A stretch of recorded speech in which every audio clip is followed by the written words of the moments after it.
welcome to the channel where we predict the next big reboot coming your way straight out of Hollywood's ever-stretching imagination. I'm just kidding, Hollywood.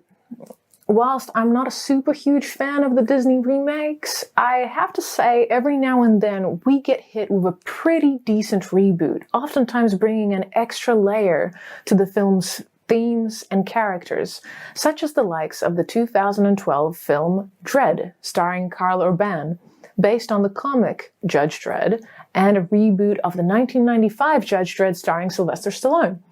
In fact, it's movies like Dredd that kind of give me hope for potential reboots yet to come.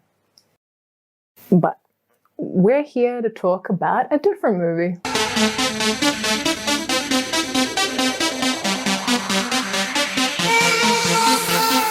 Which, as I was researching for this video, I found out that it has already not just been given the green light or started shooting, but it has in fact wrapped and is being released in 2021.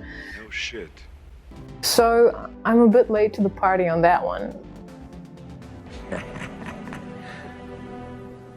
Sorry.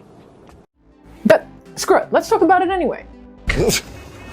Now, just for a bit of exposition, we will mainly be focusing on and talking about the 1995 film, since it was one of the first of its kind and considered a big success in the creation of a game universe adapted to a film universe.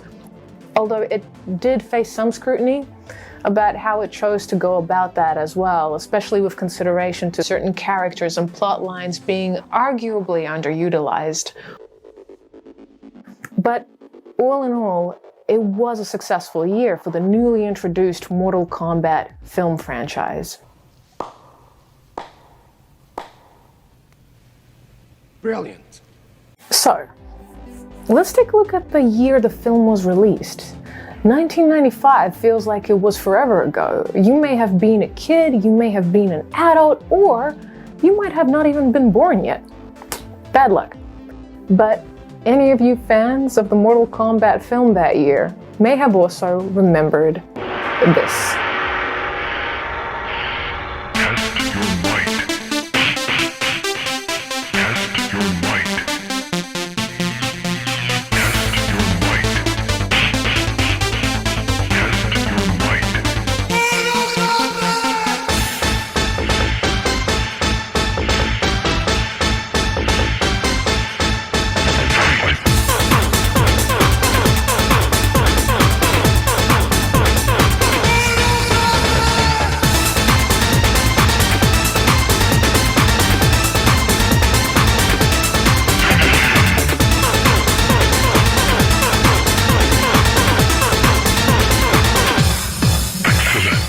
So here we are, a quarter of a century later, and finally the film franchise is about to make its way back into theaters.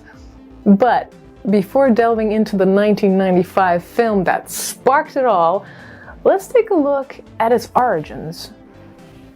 Are you ready to test your attention skills? That was terrible. Mortal Kombat is first and foremost a media franchise centered on a series of video games originally developed by Midway Games in 1992. From the get-go, the game's popularity centered on its reputation for high levels of violent content, most notably its fatalities, aka its finishing moves, allowing the player to finish off their defeated opponent. So real, it hurts! Now, that's the way to advertise to children. Oh, the good old 90s. Shut up! Kiss my butt! Shut up! Go to hell! Go to hell! Dad, I promise you I will never get tired of this. Now, believe it or not, the original vision for the game, its universe, and central characters wasn't exactly what it had turned out to be in the end.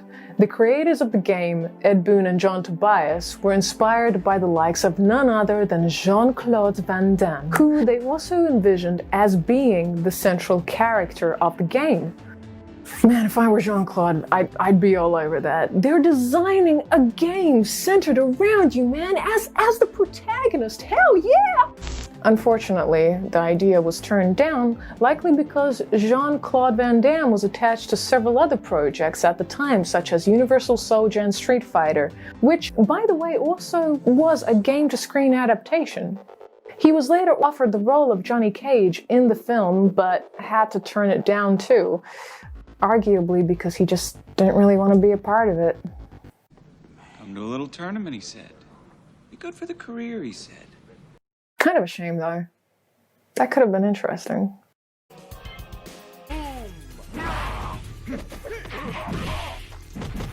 Inspired by the likes of fighting games and films that predated their idea, Boone and Tobias ultimately wanted to make a grittier, rougher version of Street Fighter.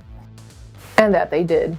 Who else can recall trying to beat their friend with all their virtual might using their favorite character whilst semi-unfairly employing their favorite move over and over again?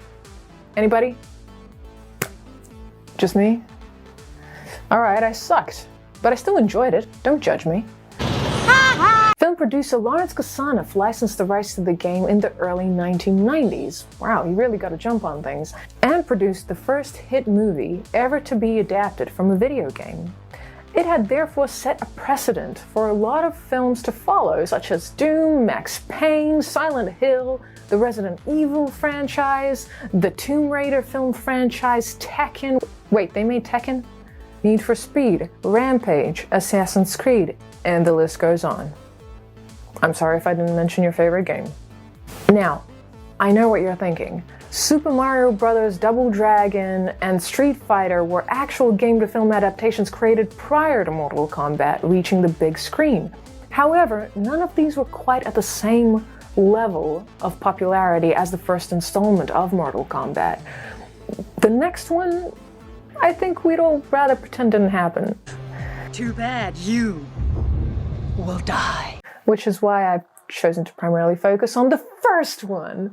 That's right, it's all been rigorously planned out. The first film was made up of a number of characters first introduced in the game franchise dating up to Mortal Kombat 2, with several introduced characters from the upcoming third installment of the game series, which altogether there were 24 of. This was including deleted scenes involving deleted characters such as Jade. A setback for the film was that they had to either delete or condense certain scenes in order to allow for most of the characters aside from the main protagonists to have some screen time. This was met with a bit of scrutiny from critics and game fans in particular, since many of the characters, such as Smoke and Kung Lao, had fairly rich backstories to expand on, which arguably could have been done in the sequel, but once more ended up maintaining a closer focus on the main protagonists of Liu Kang, Sonya, Johnny Cage, and Raiden, thus missing a second shot at exploring other characters and the dynamic they could have potentially brought to the Mortal Kombat universe. I like to move it, move it. I like to move it, move it. You like to... Annihilation hence missed an opportunity which would then be picked up by Mortal Kombat Rebirth, a short 2012 film, and Mortal Kombat Legacy, a 2011 web series. Both were created by Kevin Tanchurian to spark up negotiation for a prospective reboot, which got the green light and was underway in 2012 until budget constraints forced the creators to pause shooting until further notice. In the meantime, Tanchurian began working on the second season of the web series until problems with the film would be sorted out, but ended up quitting the film production in October of 2013. In 2015, budget constraints had finally been sorted and James Wan signed on as the film's producer. Simon McQuoid was hired as director in November 2016, marking his feature directorial debut, with Greg Russo in charge of writing the script. The shoot would then start nearly 3 years later, in mid-September 2019, and wrapped as early as mid-December 2019. Sorry. And that's where I've missed my mark. You see, this is why you don't put things off for so long, people. I knew this film was going to get made since like the mid-2000s, and I just kept putting off talking about it. You see, this is why you should not procrastinate. For 14 years. At this stage, the game cast has grown to over 80 characters, which means there is a lot more to explore and speculate on. But if the web series has shown us anything, it's that the creators want to explore other game characters and bring them a bit closer to our world whilst doing the game's universe the justice it deserves. This likely means that the franchise will stretch out its plotlines into further sequels, but that would depend on the success of the upcoming film. They have taken the bait and fallen right into our trap. Now, this is the part where we would speculate on casting and who will play who. It's whom? But the moment for speculation has obviously passed here. So, if you'd like to know a bit more about the cast, check out their bios and other videos talking about the upcoming films, since now that we know who they are, there's not much mystery in our crystal ball to gaze into except for what these actors may bring to the role. And I think they're going to bring a lot of good things. I will say that I personally am very excited for the cast. There is a lot of talent involved with this film, many with genuine martial arts skills to boot. I'm sorry, that was terrible. So I think that this may truly be something to look forward to. Also, keep in mind that special effects have come a long way since the mid-90s, which is evident in the game probably as much as it will be evident in the upcoming film. While the game's creators ended up going with a slightly different image for Johnny Cage and were adamant that he is based on Marvel's Iron Fist Danny Rand, one move was borrowed from, you guessed it, Jean-Claude Van Damme. As a bit of a poke at Van Damme, the character of Johnny Cage would, in very Van Damme style, do the splits and punch his opponent in the nuts. That must have really hurt for these poor pixelated characters.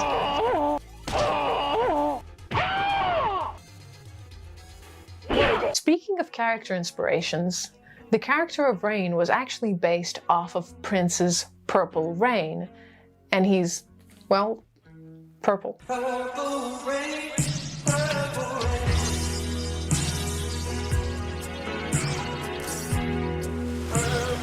rain. Alternative names for the game included Dragon Attack, Death Blow, Final Fist, and, you could have guessed it, Van Damme.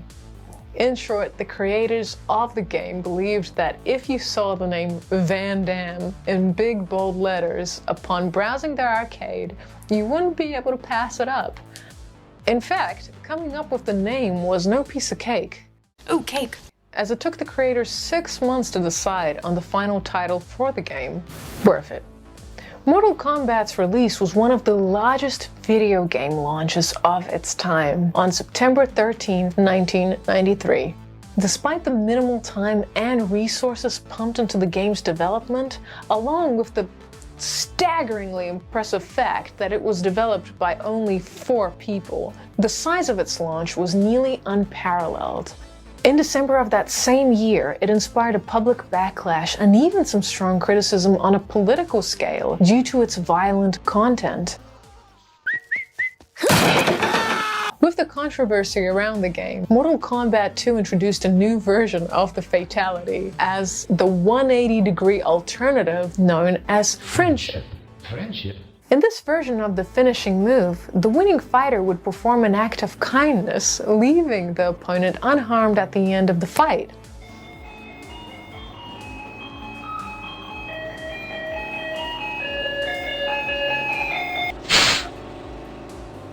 Here we go! Thrusty! Developers described the inclusion of friendship as a counter to all the blood and gore, saying they wanted a different aspect to the game. But I always kind of thought that it was a means for the creators to poke fun at some of the public sensitivity towards the violence of the game, particularly exhibited in its fatalities. Finish him!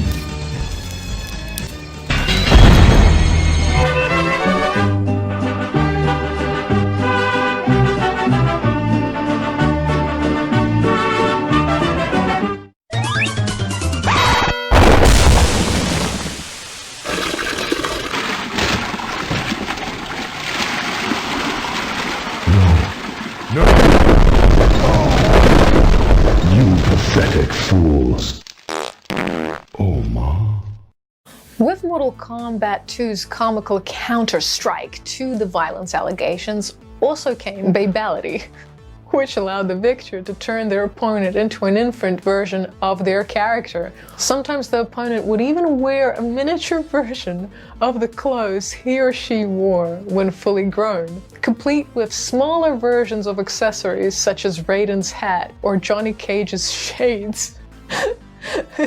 However, the initial appearance of this type of end move in Mortal Kombat 2 Revision 2.1 came with some glitches, including one that allowed players to perform attacks after the babality was performed. So basically, you turn your opponent into a baby and then attack the baby.